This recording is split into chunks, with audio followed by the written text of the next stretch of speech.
नमस्कार मित्रों, मेरे इस कार्यक्रम को आप लाइक करें और पसंद करें या सब्सक्राइब करें, जैसे भी उचित लगे। आपको अच्छा लगता हो तो मित्रों, आज एक और मैं प्रसंग आपके सामने सुनाने जा रहा हूँ, जिसका उद्देश्य है कि जब कोई शक्तिवान राजा, बलवान राजा किसी निर्बल राजा के राज्य में आक्रमण करता है तो धर्म और राजनीति क्या कहती है। इस विषय में एक प्रसंग मैं आपको सुनाने जा रहा हूँ। मित्रों, एक बार महाराज युधिष्ठिर ने भीष्म पितामह से एक प्रश्न पूछा। प्रश्न था, पितामह, जब कोई राजा कमजोर पड़ जाता है और उससे अधिक बलवान शासक या राजा उसके राज्य में आक्रमण कर देता है तो उसे क्या करना चाहिए। तो भीष्म पितामह ने प्रत्युत्तर के रूप में एक प्रसंग सुनाया था। वह प्रसंग यह है कि भीष्म पितामह जी कहते हैं कि एक बार सरितपति समुद्र का नाम सरितपति है। सरिता माने नदियों का पति, अर्थात जहाँ नदियाँ मिलती है। सरितपति नाम समुद्र का है और जो उसमें नदियाँ मिलती हैं वह उसमें मिलती हैं तो उसकी पत्नियाँ होगी। वो जब समुद्र उनका पति है तो नदियाँ पत्नी तो हुई, तभी तो मिलती हैं उसमें, गंतव्य स्थान तो वही है। तो समुद्र ने एक बेत्रवती नाम की नदी उससे पूछा, क्योंकि बेत्रवती उसको अपने किनारे से कोई भी चीज बहा के नहीं देती थी, तो सरितपत समुद्र उस नदी से असंतुष्ट रहते थे।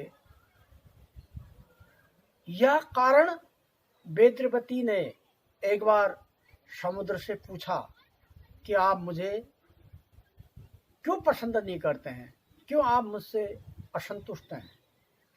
तो बेत्रवती ने कहा, और ऐसा कहने पर समुद्र ने प्रत्युत्तर दिया बेत्रवती को कि जितनी भी नदियां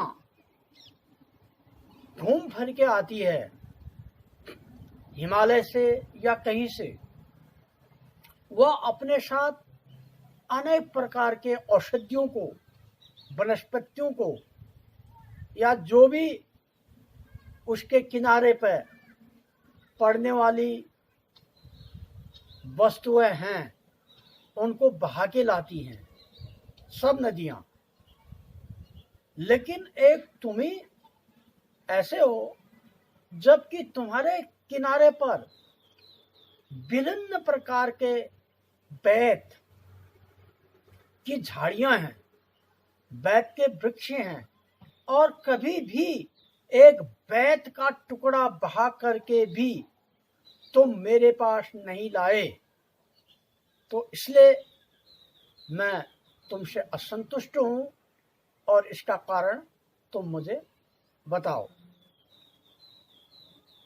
तो बेत्रवती कहती है कि हे स्वामी, जब मैं बड़े वेग के साथ बहती हूं अपने यौन में, चातुर्मास में जैसे नदी विकराल रूप धारण कर लेती है, उसी प्रकार से जब मैं विकराल रूप से बहती हूँ तो मेरे किनारे जितने ये बैंत के वृक्ष हैं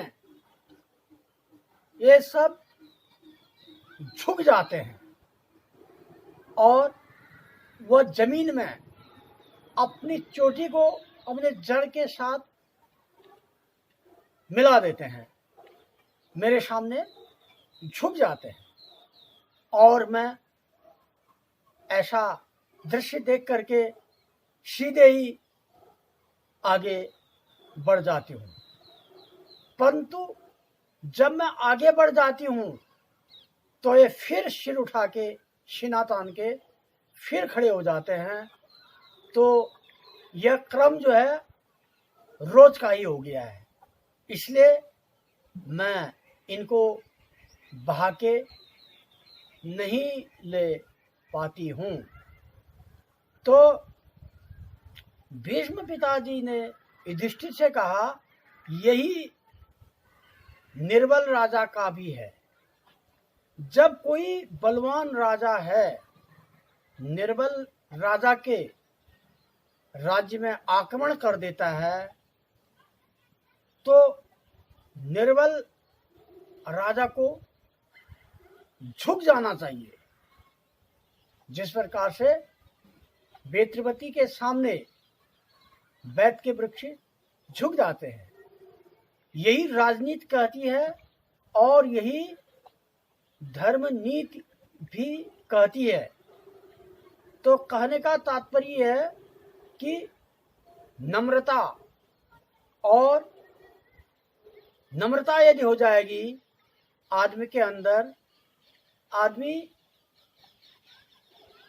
कितने बड़े बड़े लोगों को वशीभूत कर देगा।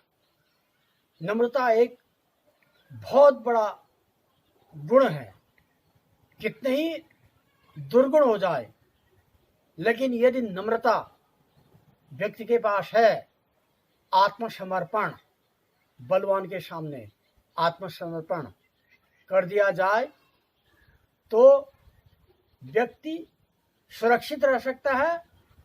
चाहे नीति कहती है कि बाद में आप उस पर आक्रमण कर दो, लेकिन यदि आप उसके सामने प्रथम में झुक जाओगे तो आपका जीवन अनेक प्रकार के संकटों से बच जाएगा।